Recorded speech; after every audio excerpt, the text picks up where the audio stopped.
Hey, so we've been in the middle of this series called Find Yourself in the Story, and the big part of it is we wanted to go through an overview of the Bible and a overview of a biblical worldview, and then also find yourself in that story. It's not an external story to us. We are part of this Bible story. We are the continuation of this Bible story. So welcome to the story. We are part of it, and finding our identity in God, not in the culture that surrounds us. So we're going to have a look at this is going to be great. Today we're going to talk about the family of God, and we've covered Genesis chapter 1 and 2. We covered a couple of weeks back, and we talked about Adam and Eve. We talked about the image of God, that we are called by God to represent Him, to receive God's image, and then go and represent that image in the whole world. And then we talked about our failing in that, giving that up for control. So exchanging God for ourselves, which is what sin is, exchanging God for ourselves, exalting ourselves over allowing God to be God. And that now we're going to talk about from Genesis chapter 12 to Genesis chapter 50. We're going to read the whole thing. It's going to be great. Nervous laughter. No, we're not going to read the whole thing. But we're going to cover that whole story. And this is about the beginning of the family of God. So God's plan to deal with this kind of chaos that's happening in the world, He's re-beginning everything. He's re-beginning with a promise of a family that's coming, and through this family, God is going to bless everyone in the whole world. This is God's plan. He calls this young guy, his name is Abram.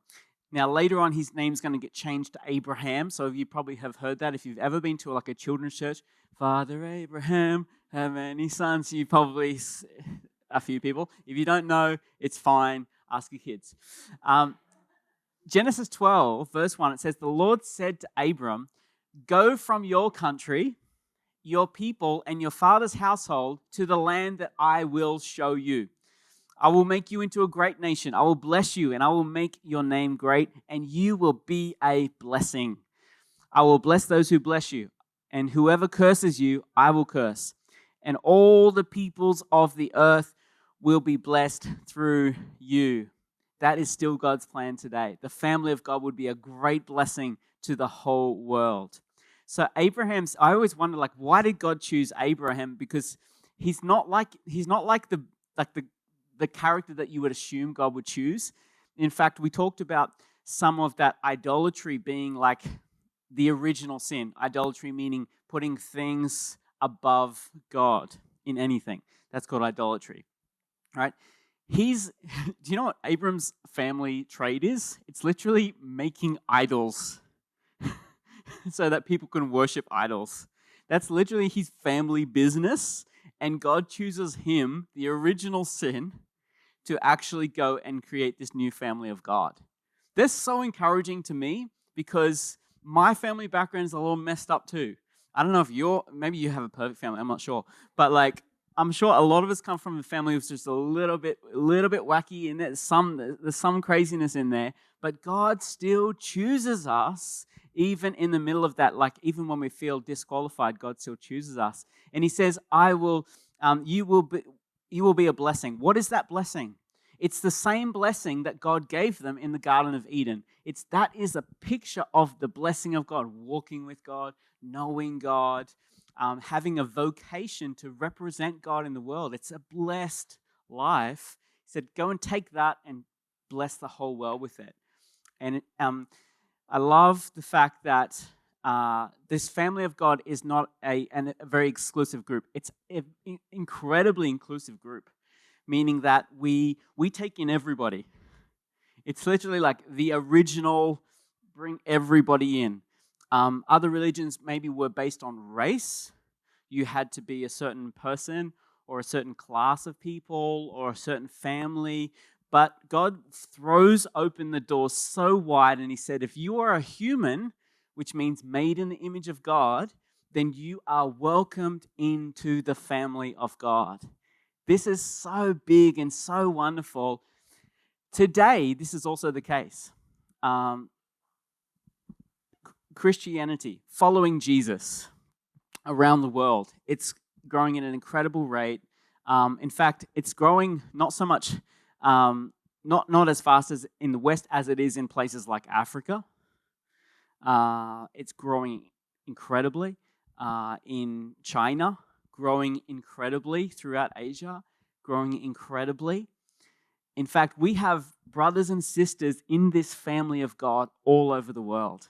Wherever you go, you will have family in the family of God. It's such a wonderful place that you can go anywhere on this planet today and you will have people who follow Jesus and have that same faith that we are all part of. What a beautiful picture that we are part of today. It began right here with one guy who worships other idols and makes idols for other people to worship. That's how good God is. I love this, Galatians chapter 3, verse 28. It says, there is neither Jew nor Gentile, slave nor free, nor is there male or female, for you are all one in Christ Jesus.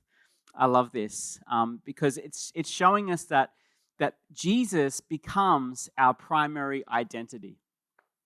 Above everything else. You know, in politics today, we love to divide people into different groups of people and get them to fight each other. And that's not the family of God. The family of God is our primary identity is as human beings created in the image of God, saved by Jesus. That's our primary identity. It says it's more important than Jew or Gentile, meaning it's more important than my race. Knowing Jesus is more important to me than being Australian. It's more core to my identity than just being Australian. Although race is an important thing, but my primary is God, slave or free. Maybe today we have a different view of that. Like whatever your work situation is, whether you're earning $1 million or you're earning very little, your identity is in God. And today, by the way, there's more slaves than ever in the world, in our history. Even for those people today, right now, are in the worst situations in slavery. God loves those people and values those people so much. That's why as Christians, we are called to do something about that. And then he says that male or female. This was such good news for people who were treated, especially for women who were treated so much lower than men in historical times. Jesus was such an empowerer of women, incredibly empowering of women. And this was really a revolutionary concept, that men and women have the same value, have the same opportunity, should be treated the same as children of God. So I just want to say, whatever culture you're from, welcome to the family of God. Welcome. Doors are wide open. Welcome to you. Whatever your challenges are, whatever your situation, your background, your heritage, welcome to the family of God. And one of the key things that we're going to see throughout this whole story from Genesis 12 to 50 is this question of, will you trust God? Will you trust God? That's going to be one of the big questions that's going to happen. On the other side, on God's side, we're going to see this huge anchor, which is God never quits. God is always faithful and he will never give up on you. That's God's side. He will never give up on you, so he's absolutely trustworthy. And then on our side, will you trust God? That's going to be the question that we see all the way through it. We see this with Abraham. Will you follow me to a new land? Like I left my country when I was 18, but I got on an aeroplane, with a passport. It wasn't a big deal. Like people were waiting for me at the airport. Abram, go to a land and you will know it when you see it. Pack up the wagons, let's go west. It was a little bit crazy. Abraham, will you trust God with your son? There's a crazy story about his son Isaac and a sacrifice, and it's a really weird story. And Will and I dig into this in the podcast, which will come out tomorrow. So If you want to hear more about that, you can. Isaac, will you trust me with your family? Jacob, who's coming up soon, will you trust me to bless you rather than manipulating everyone around you to get a blessing? And then Joseph, we're going to come to Joseph at the end. Will you trust me with your dreams? It's a question of trust all the way through this with your family. And I want to just encourage every parent, every family member here, we've got to trust God with our families. God has a plan. God loves your family. We need to pray for our families, trust God with our families. So this is the roots of the church. A group of people trusting God together and loving each other. This is not the whole picture of the church, but it's the beginning. It's the seed of what is to come. So Abram goes to this land. He gets called by God. It's an incredible story. I encourage you to read it. And then he has a son called Isaac, and he goes through this crazy test with Isaac, and God saves them. And then Isaac has two sons, Esau and Jacob. This is a really interesting story. I want to read to you about Esau and Jacob because it's a lot in our own humanity in this story. The Lord said to her, 2 nations are in your womb, and there will be 2 people separated. One people will be stronger than the other, and the older will serve the younger. When the time came for her to give birth, there were twin boys in her womb. The first came out, was red, and his whole body was like a hairy garment. His name was Esau, Mr. Hairy. And after this, his brother came out, and his hand grasping at Esau's heel. Remember, this is a picture. Remember about the heel and the one attacking the serpent. Same picture, grabbing onto the heel. After this, the brother came out, grabbing at the heel. His name was Jacob, which means deceiver. Isaac was 60 years old when Rebekah gave birth to them. The boys grew up, and Esau became a skillful hunter, a man of the open country, while Jacob was content to stay at home among the tents. Isaac had a taste for wild game. He was a wild man. He was a man's man. He loved Esau, but Rebekah loved Jacob, meaning there was one boy who was more of a mummy's boy and one boy who was more of a daddy's boy. One was hairy, one was a little smoother. One was like loved eating meat. I don't know where the comparisons end. Okay, I don't want to offend anyone in this kind of crowd because I know you guys.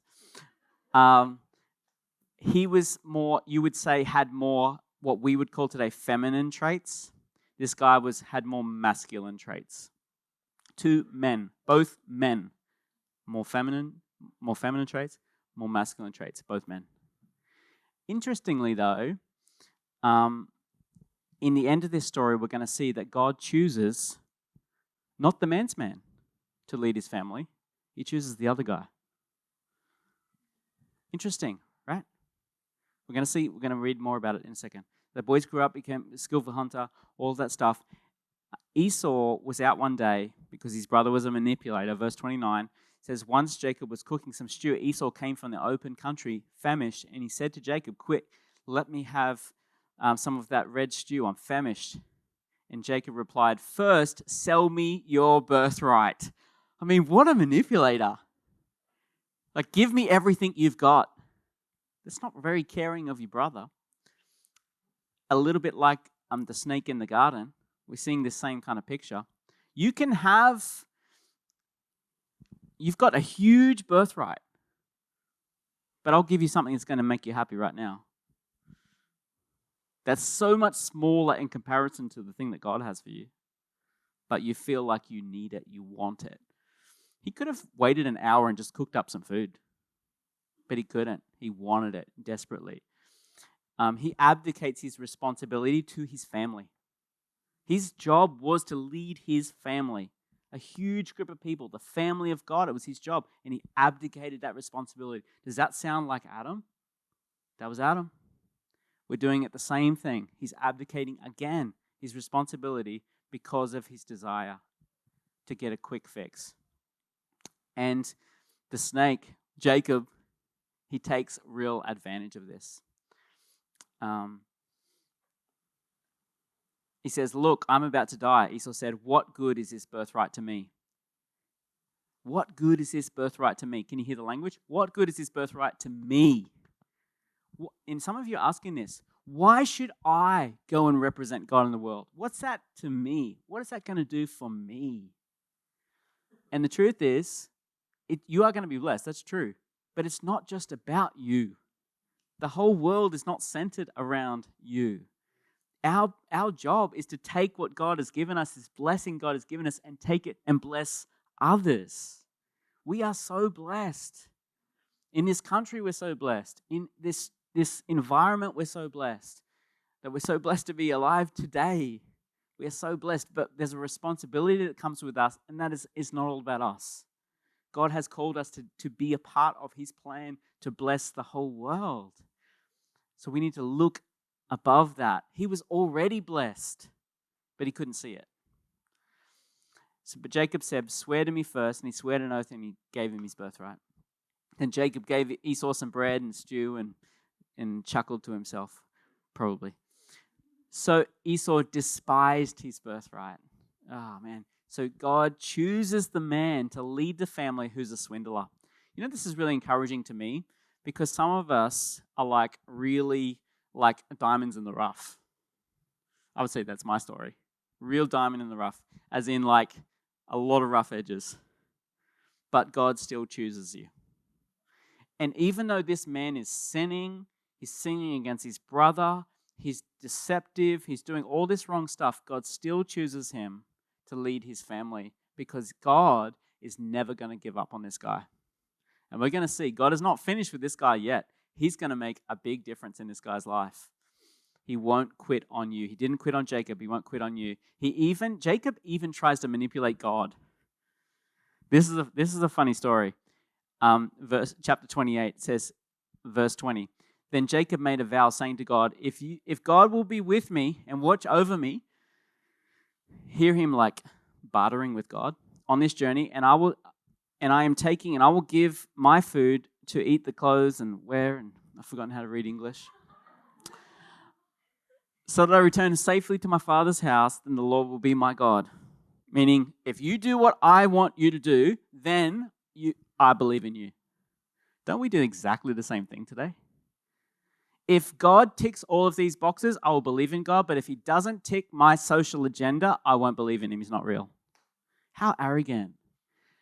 He was exactly the same. This has been going on since the beginning. If I can make you in my image, then I'll believe in you as God. We got this totally backwards. I am made in God's image. He's not made in mine.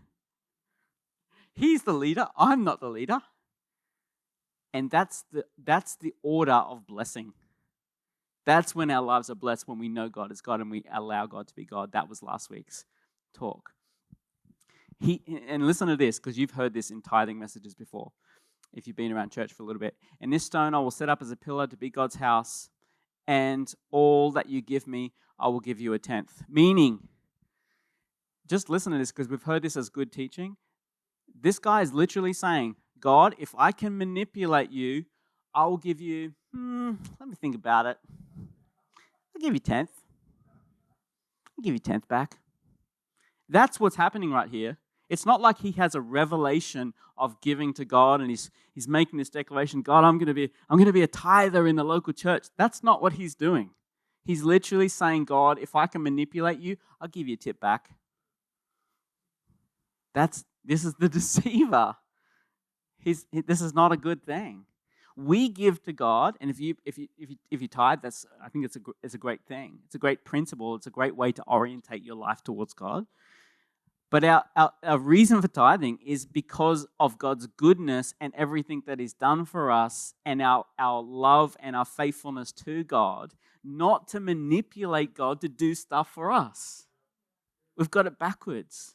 That's what He's doing. He's bargaining with God. Don't use your money to bargain with God. It's thankfulness to God. It's worship to God. It's not a bargaining chip. Sow a seed. You'll get $100 and then you'll get 1,000 back. That's not in the Bible. It's thankfulness to God. That's why we give. And you know what's really amazing to me is some people will give like that and still God will bless them.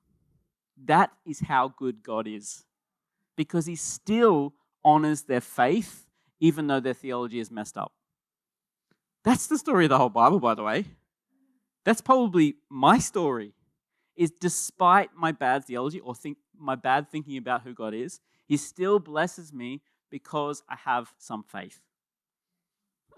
This is Jacob's story. God still blesses him with this manipulation technique. It's not good, but he still blesses him. Then but God's not going to leave him like this, because we get to Genesis chapter 32 and he's about to have a showdown with God. He's manipulated everyone, but he needs to know you can't manipulate God because he knows everything, Jacob. So we get to 24. This is one of my favorite stories, especially for young guys.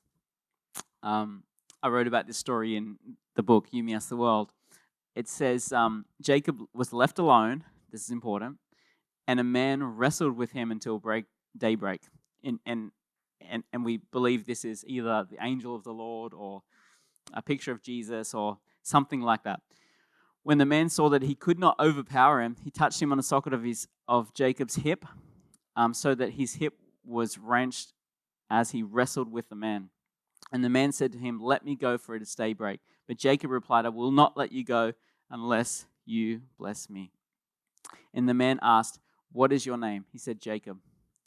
And the man said, "Your name will no longer be deceiver, Jacob, but it will be Israel, because you have struggled with God and with humans and have overcome." Jacob was a fighter, and that's a good thing. In fact, God here calls out that goodness in him and says, you're a deceiver, but you're also a fighter, and that is a good thing. You don't quit, you're resilient, you're an overcomer, you're like going for it in life. He says, well done. That's all good. Good job, boys. Going for it in your career, getting after it. Good job. Well done. But this manipulation stuff, that's got to go, because that's not the future for you. And it's like God's playing with him here. He's wrestling. Can you imagine wrestling with God and thinking you're actually winning? Can you imagine that? He ain't winning. I told this story before, but I doing jiu-jitsu. I'm like a white belt. I'm new in the gym. I'm rolling with this guy. He's a black belt. He's a guy from Perth, Aussie guy. He's way smaller than me. And I'm thinking, I'm gonna dominate this guy. So I get there. I'm trying my best. I'm out of breath in like 30 seconds. He is just like so calm and so relaxed, and he's just demolishing me. Just like armbar here, choke there. I'm like tapping every 30 seconds. And I'm so frustrated. I'm like, I just turn it up to 11, my like effort. I'm going to beat this guy if it's the last thing I do. And I'm just going for it. And he's just beating me constantly over and over. He's graciously just destroying me. And then at the end, we're sitting down on the mats, and I say to him, "What am I doing wrong?" And he said, "You're trying to beat me, and you won't." And I was like, wow, okay. And it was like a little bit of like, it was humble, but it was like the truth. There's like the gap between you and me is like so great that it's just like a zero. It's not like a 1% lucky chance. It's like a 0% chance. You ain't getting lucky. It's not going to happen. And he said, what you're trying to do is beat me. What I'm trying to do is help you. Why don't, instead of trying to beat me, you work with me, and then you can learn something. And I was like so humbled at that point. I was like, okay, changed my whole perspective. This is exactly the same perspective that him and God are having right now. God is like so far above what that black belt was for me. He's like so far above that. 0% chance of winning. And God is still rolling with him. And I think what God is doing, he's rolling out the pride out of his life. And some of you, God is rolling with you right now. You're struggling with God, struggling. And God is just waiting until you tap and quit and say, God, you can be God. Can you please bless me? Because I manipulated everyone else. But God, I just look into you now. You're the answer. Finally, he gets to that point of surrendering to God. Here I am. I need you. That's a good point to get to, guys. If you get to that point, I'm so happy for you. I'm so excited for you if you get to that point. If you're still wrestling, it's okay. Keep coming to church. Just keep being part of it. It's good. But you'll get there, I hope. It may take 10 years if you're really stubborn, or it could happen today if you're willing to be humble. Surrender to God. He is good. He's so good. Genesis 37, we're going to come to this, skip a couple of generations. Jacob, he changes that moment. He starts a family of God. He has sons. And some of you know one of his sons is very famous. His name is Joseph. You've probably seen the movie or heard the soundtrack. I think Joseph did sing those songs when he was little. Now, Israel loved Joseph more than any of his other sons because he had been born to old age, and he made this beautiful coat for him. You've seen, the coat of many colors. He made this beautiful, beautiful coat. And just for all the parents out there, I think we intuitively know this is bad parenting. Don't give one child a special gift and then say to the others, like, oh, no, nothing for you, go to work. Don't do that, because all the other children will hate that kid and they might try to kill him. All right? Don't set that kid up for a big fail.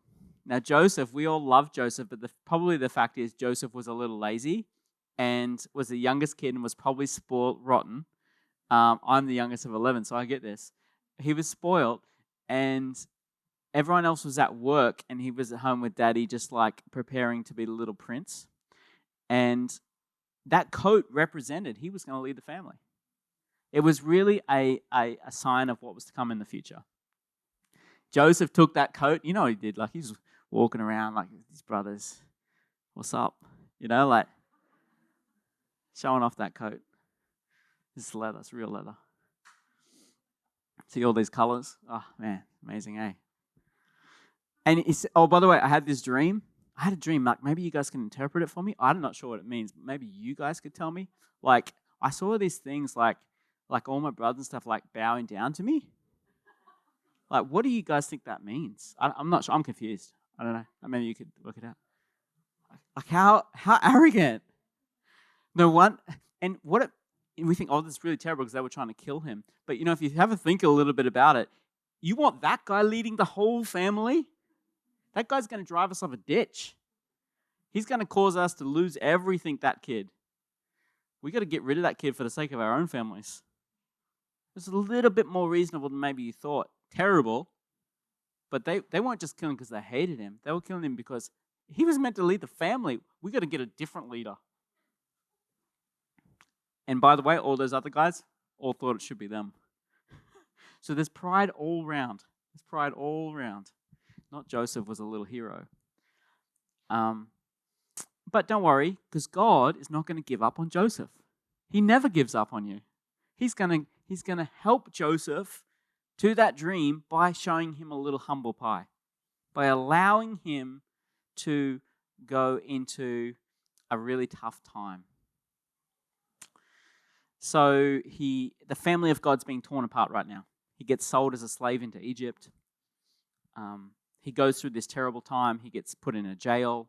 He gets accused of wrong things. You ever been accused of stuff? Like, it's not nice. He gets they wanted to kill him. It's terrible. He goes through all of this stuff. But God doesn't quit on him. I'm going to skip ahead to chapter 45 because the end of this story is really powerful. I want to end with this. Chapter 45, verse 1 to 7.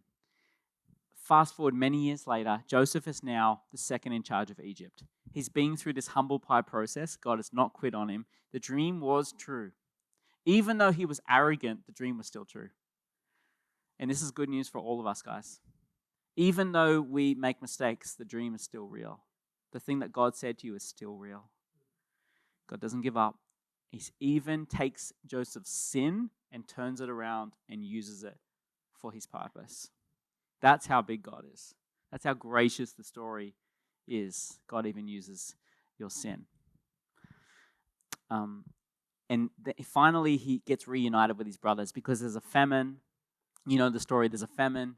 the whole world is coming to Egypt. Joseph starts serving other people's dreams. Finally, for the first time in his life, he's serving someone else, serving their dreams. He gets promoted. He has a dream that saves the whole known world at the time. Because there's a famine, they store up all this stuff. His brothers come to him to be saved, but they don't know it's him. And then Joseph could no longer control himself before all the people that were attending, and he cried out, "Have everyone leave my presence." So there was no one with Joseph, and he made himself known to his brothers. So he wept so loudly that the Egyptians could hear him in the other rooms. And they all heard about it. And Joseph said to his brothers, "I am Joseph.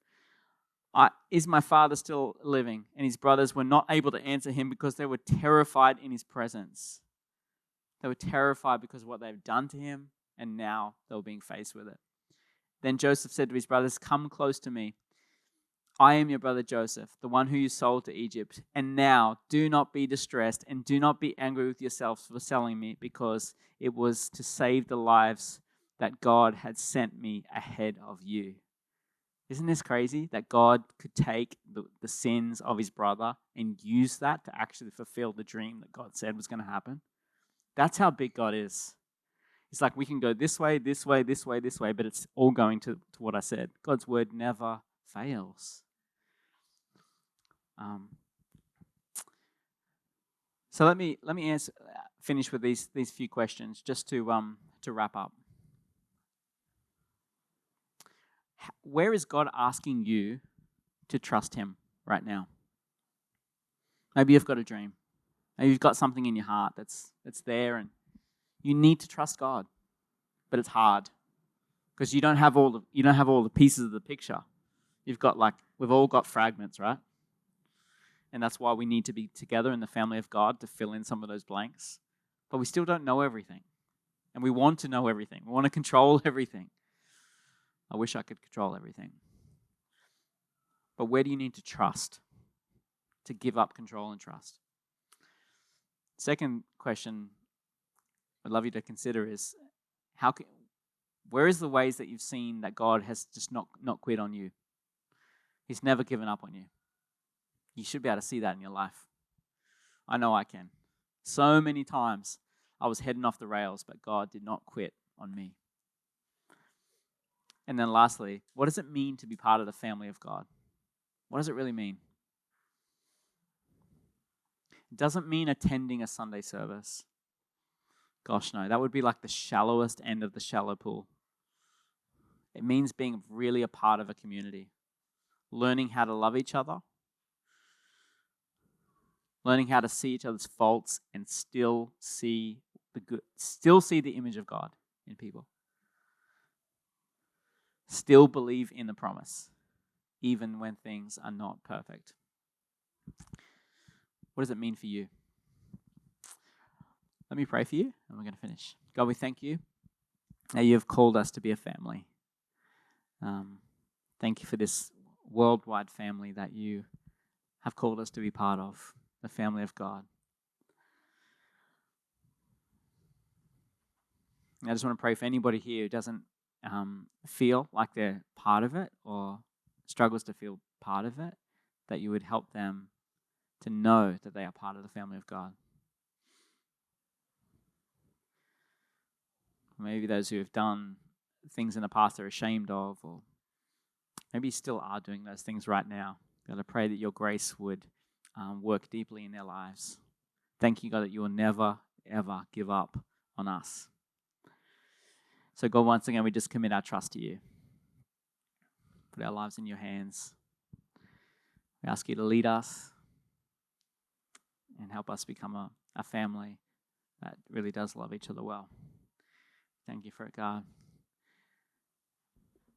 And I just pray for people here who don't know you, God, as a great father, as the father of this family. God, I pray that you would speak to those people, show them your goodness, help them to trust in you. And today could be the start of following you. Amen. Awesome. Thank you, guys. Hope you're encouraged.